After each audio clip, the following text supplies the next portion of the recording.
Welcome, everybody, to the NFL Presidential Address for Week 15. And if you have not seen this video before, I'm going to take apart every single game on the board. We tape on Tuesday, so not all injury reports are up, but I've done my due diligence, I've done my research, and I'm ready to go. We normally skip the Thursday games. We start right off the bat with Washington versus New Orleans. And let me just get this out of the way, guys. Before I start breaking down all of these games, I want to mention that as we get deeper and deeper into the season, there'll be a lot more passing.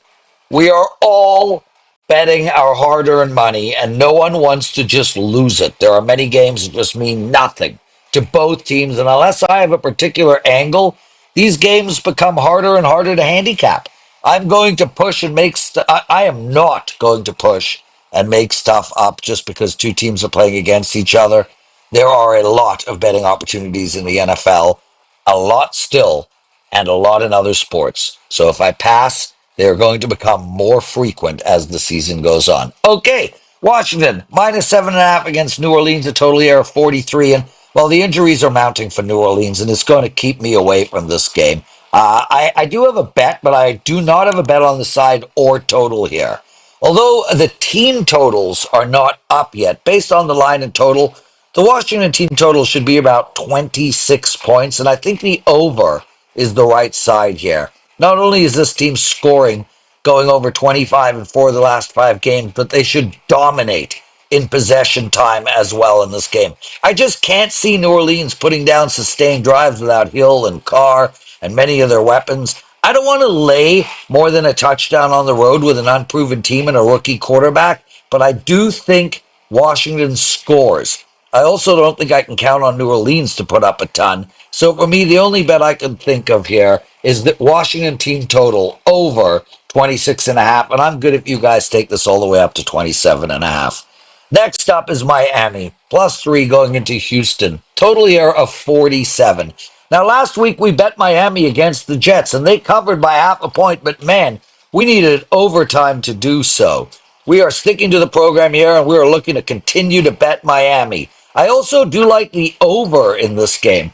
The Dolphins team has scored 32, 17, 34, 34, 23, 27, and 27 points in the last 7 games. And I would expect them to put up at least 27 here again. And it's not like Houston's playing some kind of lights-out defense. This Houston team allowed Jacksonville to put up 20 on them. Tennessee, yes, Tennessee scored 32 on this Houston team. This Houston team has kept only one team under 20 points all season. Now, I know the Texans have been struggling on offense, but even in the midst of that struggle, they have still scored 23, 27, 34, and 23 points in the last 4 games. I just don't see how the over isn't the play. 47 is a low number.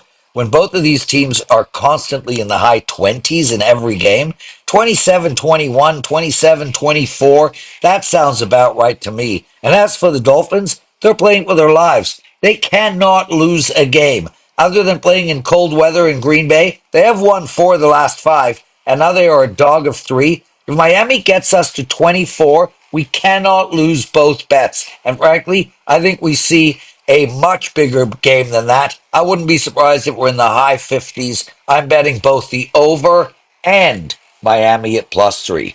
Now we go into New York, into the New York Jets Jacksonville game. Now, let me ask you guys a couple of questions here. What team would the New York Jets be favored against when on the road? What team should a team that has 4 losses in a row and 9 of their last 10 have been losers, what team should they be playing against if they're on the road? Well, the answer to me, and I racked my brains, was the Saskatchewan Roughriders from the CFL and maybe Appalachian State or Liberty. Now, I get that they played okay against Miami, but the Jags just won a game, something the Jets haven't done since, well, the end of October, and that was only 1. Now, don't get me wrong. There is no chance I'm betting my hard-earned money on either of these crappy teams. But the bet has to be the Jags if you're looking to find a bet in this game. Cincinnati and Tennessee, I am passing on, guys. My apologies. I would lean to the over in this game. But with Tennessee playing the way they are, I think this is just a move on to the Baltimore New York Giants game. Now, before we get into the Baltimore New York Giants, I do want to make mention we have a couple of promo offers up that are spectacular. Neither of them require a promo code. You can get 10-day all access to all plays from any handicapper at WagerTalk, including me, for only $99. Normally, that's a 7-day package. We've added an extra three, so that's 10 days for $99. It's $9.99 a day, and you get all of my plays. And we also have the $199 for the entire month of December. And that includes all bowl games, all NFL, college basketball, NBA, and NHL. So that's $199 for that. And you don't need a promo code for either. Just go to my page, wt.buzz/LP. Okay, Baltimore minus 14.5 against the New York Giants in a total of 43.5. Well, from a side perspective, this is a pass for me. I cannot lay this many points on the road in a non-conference game. I just can't. It's a bad proposition if you do it on a regular basis. And there's no chance I'm looking to bet the Giants here. If I had to bet this game, I would take the over. Baltimore is averaging 30 a game, and if they can get 30, can the Giants get us to 14? Now, I know they only put up 11 against the Saints and 7 against Tampa Bay, but they did get over 14 3 of their last 5 games. And there's no reason they can't do it in this game. Plus, keep in mind, the Ravens, well, they could get 41 themselves. Also, keep in mind the Ravens' pass D is horrible and should allow a few chunk yards here and there for the New York Giants. I am not betting this game, but I do lean on over the total. Okay, Kansas City, Cleveland. We were against Kansas City last week. I loved the Chargers. We were right. And, well, why would you bet Kansas City here? They have not covered in 7 straight games. And this is a horrible, horrible spot for the Kansas City Chiefs. Now, I know they still need a win for home field advantage. I get all of that. But they just beat their division rival. They just clinched the division. They've now got a 2-game window against Buffalo and Pittsburgh. And they are playing a team that has nothing to lose. This is a textbook letdown spot. And on top of these teams that are out of it, on top of that, these teams that are out of it, like Tennessee, like Cleveland, like the Bears, etc., they want to beat Kansas City. Kansas City will get everyone's best game. For the record, as I said, Kansas City has not covered a spread in 7 straight games. They have won their last 3 by 2 points, 2 points, and 3 points. And now I know you're saying, well, that wasn't against the Browns. Really? One was against the Panthers and the other was against the Raiders, and they were nowhere near covering either of those games and could have lost both. Plus, the Browns have been playing much better since Jameis has taken over, and I think we get their best game of the year. Bottom line is, until KC starts winning by margin, I'm betting against them. And are you ready? Upset of the week. The Browns are plus 225 to win this game. Take Cleveland plus the 6 and sprinkle a little bit on the money line for me. We're not touching the Dallas-Carolina game here, guys. I really did not get a chance to handicap it. It's Tuesday. That game ended last night. And, well, Dallas just seems to find ways to lose. So, and I don't want to touch Carolina. So we're going to move straight into the Pittsburgh-Philadelphia game. Now, imagine how good this Philadelphia team would be if they had a quarterback. This is a team that has the best running game in the league, the best running back in the league, and yet they cannot set up a play action pass. How is that even possible? It's so weird. But having the best running back and maybe the best wide receiver tandem in football and putting up 108 yards in the air and one score in a one-score game, it just doesn't make sense. Philly literally threw 118 yards against Baltimore and 108 against the Panthers, and yet they keep winning. I will say this, their D has been lights out of late. Only one team has scored more than 20 points on them in 9 straight games. And that includes teams like Baltimore, the Rams, Washington, and even the Bengals. They have literally played some of the highest scoring teams in the league and shut them down. Now, I have a self-imposed ban on betting against the Steelers for the rest of the year, but you guys don't. This is what Marco calls a sandwich game. For Pittsburgh, it is also one hell of a letdown spot. They just avenged their loss to the Browns, and next up is the Ravens. And whoever wins that Ravens Pittsburgh game 2 weeks from now, that's who ultimately wins the division. Pitt wins one more game. Pitt wins one more game, the Ravens game, and they're in the driver's seat. This game is not as important to Pittsburgh as it is to Philadelphia. Philly is chasing both Minnesota and the Detroit Lions. They are one game out of home field advantage all the way through. They need this game. Take. Yes, Philly minus 4.5. And guys, I absolutely freaking love this play. Keep in mind, self-imposed ban. I won't be betting it. But you guys, this is one of my favorite sides of the week.